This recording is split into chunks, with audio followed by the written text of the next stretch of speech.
Hello there and welcome to UNET's weekly show Guest of the Week. Today we're going to talk about the limit of car emissions in the European Union and especially about the delay that Germany wants. So next to me I've got my guest of the week, who is the co-chair of the Greens group at the European Parliament, Mrs. Rebecca Harms. Hello. Hello and welcome to you. So on Monday, the European Environment Ministers, they decided to renegotiate a deal already reached last June by the European Commission, the European Parliament and the national governments about the limit of emission cars. So the deal was to set a limit of 95 grams per kilometer for the new cars by 2020. But now the vote on this issue has been delayed, and this is an achievement for Germany, who was always against this vote because of the bad consequences for its car makers. So what do you think, this limit emission will really be postponed in 4 years by 2024, or is it about renegotiating everything? So I hope that it's not about renegotiating everything, because this would mean that one German car-making company could could block the whole legislation of the European Union, because the compromise had been already signed by the European Parliament and by the European Council before summer.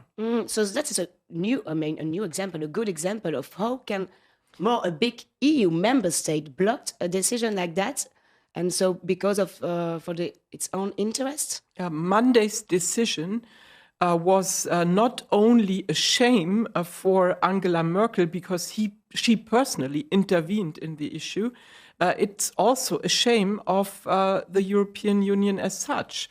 Because to achieve binding climate targets has been agreed by the European Union as whole of the European Union years ago.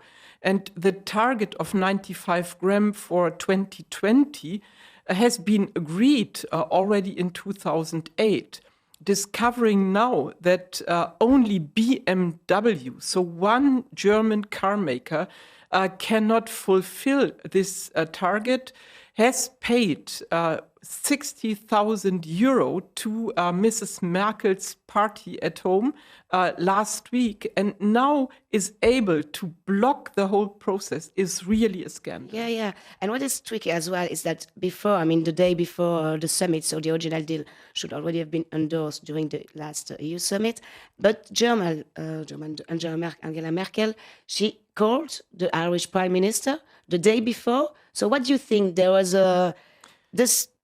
she blackmailed Mr. Kenny, or what do you think this is behind at this time? What was behind that? You have to ask Mr. Kenny, or also the head of state of Portugal, because also he was approached by Mrs. Merkel after the first compromise has been signed here in the European Parliament. I don't know. I learned that there have been ideas that countries who support the 95 gram until 2020 could lose the manufacturing possibilities, the companies in their countries. So the countries, we can remind them, it's France, the UK, Poland. So I don't know what they have got for this deal. I know that Angela Merkel's company has received money from BMW last week. So what they are going to lose is the good innovation strategy for their automotive sector if they are now following Merkel.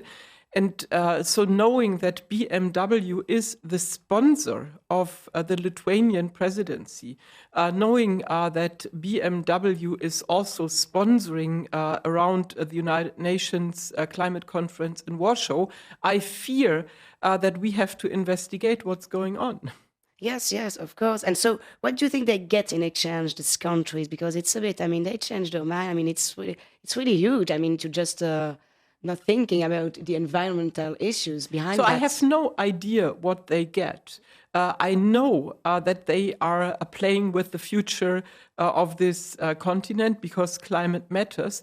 And I know that they are losing worldwide respect if they only few weeks before we go to meet the world on climate issues in Warsaw, that we are selling out our legislation to a company called BMW. But at this time of crisis, do you think what is more important? I mean, to tackle unemployment and to boost the economy, rather than it's more about the protecting the environment. But so by greenovations, in the European Union, we have created hundreds of thousands of jobs in the energy sector. Jobs are created also by investments in energy efficiency, and so innovation of the car industry is key for Europe. Thousands of jobs we are going to lose if we are not going to produce the car of the future. And the car of the future will be efficient and will not be such a fuel-guzzling car as a BMW is producing. And if we don't break also the democratic legislative procedure, because it's a bit an example about the democratic process is just blocked there. Really, if other countries which we want to follow climate protection ideas can read in the newspapers, can see in the news that Angela Merkel stopped a climate legislation which has been agreed when she was president of the European Union, because Germany had the presidency when we agreed the climate targets, and that in the same time her party receives a huge amount of money by that company who is profiting from her intervention in Brussels. So it's really a shame. Yes, it is. Yes. So about the next European election. So how the Green are going to the European Commission presidency? Are you going to follow? I'm one of those Greens who want to be leading candidate for the common European Green campaign. We will have two leaders for the campaign, so at least one woman must be in this duo. And I hope that with the support of some Green parties, I will make it. The Germans have already decided, and they are going to support me officially during this weekend. I hope that some more countries from Eastern Europe and also from the West will join. The Dutch have already decided, the Greeks have decided, Bulgarians have decided in favor of me, also Croatia. Maybe one Scandinavian country will join, and I hope also for the Czechs, so we will see. Thank you, Mrs. Harms, for accepting our invitations. Pleasure. And thank you, all of you, to follow us on Euronet Plus. See you next week in Strasbourg.